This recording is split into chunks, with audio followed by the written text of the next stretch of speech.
guys, it's Dr. Carter with Lexington Podiatry, and today we're going to do things a little bit differently. You guys are so great about commenting on our videos and throwing out questions and just random facts, and so we wanted to go over some of those with you today. So the first comment we have is from Dee Dee, and this is a pretty extensive history, a pretty good story, but I thought it was worth sharing because many of you may experience things like this and you just don't seem to think about it. So let's get started. I'll read the comment for you and then we'll kind of talk about it, okay? It's a big one. Dee Dee said, I had issues with my feet due to diabetes and actually lost one toe on one foot and 2/3 of a toe on the other foot. I went to the ER for problems on my legs. I was scratching them while I was asleep, and near the end, I told the doctor, since I'm already here, could you look under my toe? Well, the doctor said that that toe was actually much worse than the things I'd shown up for. During my sleep, I was picking or pulling at the skin, and it turned out that I had taken off so much skin, my tendon was exposed. I really went too deep. I couldn't see it, I couldn't feel it because I had neuropathy, so it never hurt me. That's a really big concern for people. And of course it was infected. We went through hospital stays, had 2 appointments a week to try to get it under control. This went on for over 8 months. I only missed 2 appointments. There was a weekend and a holiday added in there. And so for 5 days I didn't see my doctor, and at that point it turned into an infection once again. My big toe was really puffy and looked like it had liquid in it. It still didn't hurt, so I didn't know what was going on. The doctor said the infection was in the bone at this point and there wasn't a lot that can be done. So back to the hospital for surgery again at this point. I got to stay for a week. The doctor got the infection out, and I continued to be seen for routine appointments with that physician for toenail trims. I'm grateful I did because I ended up with a piece of glass in my foot. And because I couldn't see the bottom of it, I didn't know what was going on. This has been a journey for my feet. I'm so grateful for the doctor and everyone who helped me.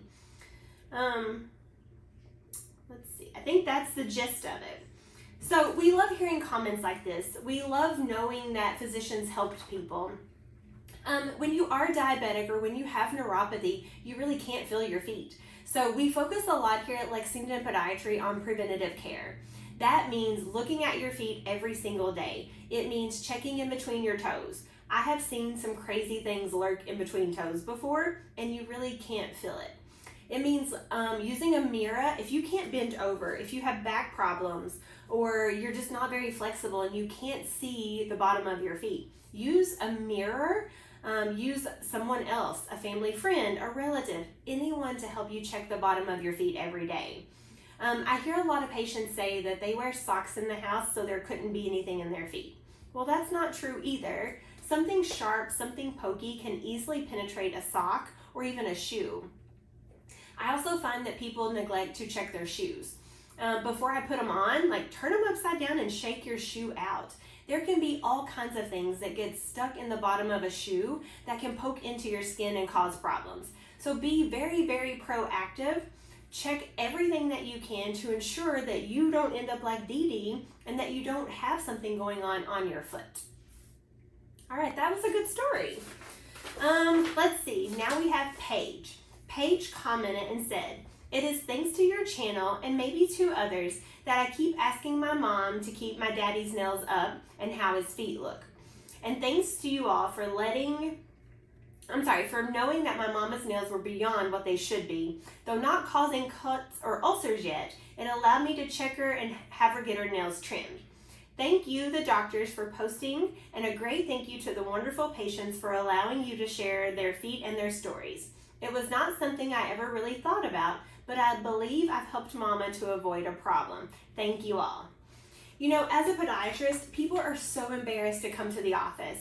They don't want to put their feet in your face. They think their feet are the worst cases they've ever seen, and usually that's not true.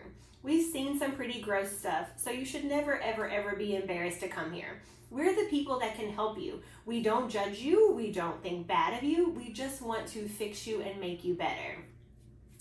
I had something else to say. All right, we are extremely grateful to our patients that do allow us to video, because if it wasn't for that, the education would not get out there.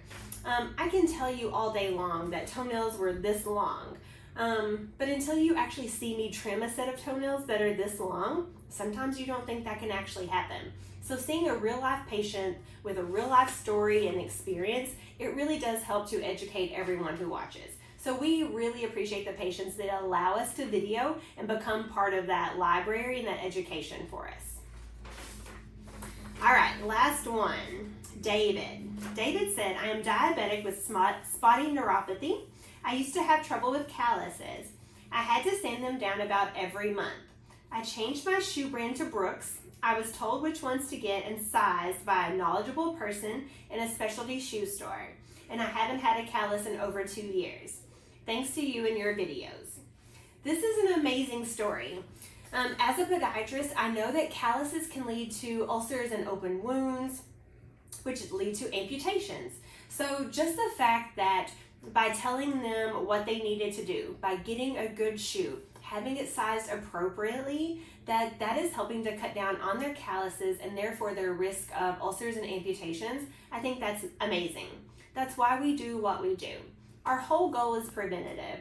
It is keeping you out of trouble, out of the woods, out of the operating room. I don't want you to get an infection and need treatment. I want to prevent it before it happens. So we love to hear your comments. We love your stories. We appreciate you interacting with all the videos.